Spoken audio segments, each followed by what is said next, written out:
Hello বন্ধুরা, welcome to my channel ঈশার রান্নাঘর। আজকে আমার রেসিপি হলো ঠেকুয়া। তো আজকে আমি ঠেকুয়ার রেসিপিটাই তোমাদের সাথে শেয়ার করছি। সবসময় আমি তোমাদের সাথে কিন্তু মাছ মাংস এগুলো রেসিপি শেয়ার করে থাকি, আর আজকে আমি ফার্স্ট টাইম এই ঠেকুয়াটা ট্রাই করেছি। তো চলো দেখে নেওয়া যাক আজকের রেসিপি। প্রথমেই দেখো, এখানে আমি কিছু ড্রাই ফ্রুটস নিয়ে নিয়েছি। এখানে নিয়ে নিয়েছি আমি কাজু বাদামগুলো একদম ছোট ছোট কুচি কুচি করে নিয়েছি, আর এখানে কিছুটা নিয়েছি আমি কিশমিশ, নিয়েছি আমি নারকোল কুচি। তোমরা এখানে চাইলে তোমাদের পছন্দ মতো আরও কিছু ড্রাই ফ্রুটস এখানে অ্যাড করতে পারো। তারপর দেখো, এখানে আমি নিয়ে নিয়েছি 1.5 কিলো ময়দা, আর 1.5 কিলো ময়দাতে কিন্তু বেশ অনেকগুলোই ঠেকুয়া হয়েছিল। তোমাদের যতটা পরিমাণ লাগবে সেই পরিমাণ করেই তোমরা ময়দাটা নেবে। তারপর এখানে 1.5 কিলো ময়দাতে আমি দিয়ে দিয়েছি 50 গ্রাম মতো সুজি। 50 গ্রামের থেকে একটু বেশিই দিয়েছিলাম। তারপর দিয়ে দিচ্ছি আমি ড্রাই ফ্রুটসগুলো। তারপর দেখো, দিয়ে দিচ্ছি আমি কিছুটা মৌরি।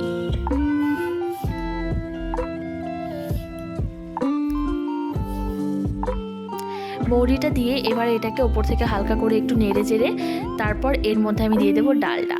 এখানে আমি দিয়েছিলাম প্রায় 200 গ্রাম মতো ডালডা, আর ডালডাটা অবশ্যই দিতে হবে, নাহলে কিন্তু ঠেকুয়াটার ভেতরটা একদম শক্ত শক্ত থাকবে। তারপর দেখো, দিয়ে দিলাম আমি পরিমাণ মতো চিনি। আর ঠেকুয়া কিন্তু একদম হালকা মিষ্টি ভালো লাগে, খুব বেশি মিষ্টি ভালো লাগে না, তো সেই পরিমাপ করেই তোমরা চিনিটা দেবে। তারপর দেখো, সব কিছুকে এবার একসাথে খুব ভালো করে মিক্স করে নিচ্ছি। তারপর দিয়ে দিচ্ছি আমি হালকা উষ্ণ গরম দুধ। এখানে আমি 1 কিলো নিয়েছিলাম দুধ, আর দুধটাকে প্রায় খুব ভালো করে জাল দিয়ে শুকিয়ে ওটাকে অল্প করে নিয়েছিলাম। এবারে সেটাই আমি দিয়ে মেখে নিচ্ছি, আর দুধটা কিন্তু একদম হালকা গরম গরম করেই তারপরেই মাখতে হবে।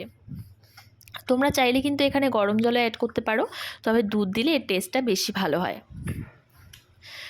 তারপর দেখো, এবারে অল্প অল্প করে দুধ দিয়ে এবারে এটাকে একটা শক্ত মতো ডো বানিয়ে নিচ্ছি। আর খুব বেশি শক্ত করা যাবে না, হালকা যাতে একটু নরম থাকে সেইভাবেই তোমরা ডোটা বানিয়ে নেবে। এই যে দেখো, ডোটা আমার একদম খুব ভালো করে রেডি হয়ে গেছে। এবারে এটাকে আমি পছন্দ মতো সাইজ করে নিয়েছি। তারপর ওপর থেকে একটু ডিজাইন করে দিয়েছি আমি চামচ দিয়ে। তোমরা তোমাদের পছন্দ মতো ডিজাইন করে দিতে পারো। এই যে দেখো কিভাবে আমি করেছি সেটাই তোমাদের দেখাচ্ছি। হাতে অল্প একটু সর্ষের তেল লাগিয়ে নেবে, তাহলে এটা হাতে লেগে যাবে না।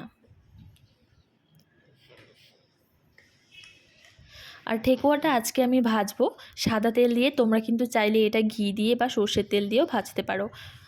আর তোমরা তোমাদের পছন্দ মতো ওপরটা ডিজাইন করে নেবে।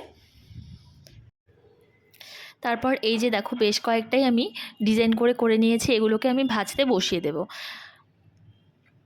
তার জন্য কড়াইয়ে দেখো বেশ অনেকটাই আমি সাদা তেল বসিয়ে দিয়েছিলাম, আর তেলটাকে কিন্তু খুব ভালো করে গরম করে নিতে হবে। তারপর গ্যাসের আঁচটা একদম লো রেখে এটাকে ভাজতে হবে। প্রায় কয়েকটা ঠেকুয়া যে আমি দিয়েছিলাম প্রথমে, এটাকে ভাজতে কিন্তু 15 থেকে 20 মিনিট মতো টাইম লেগেছিল।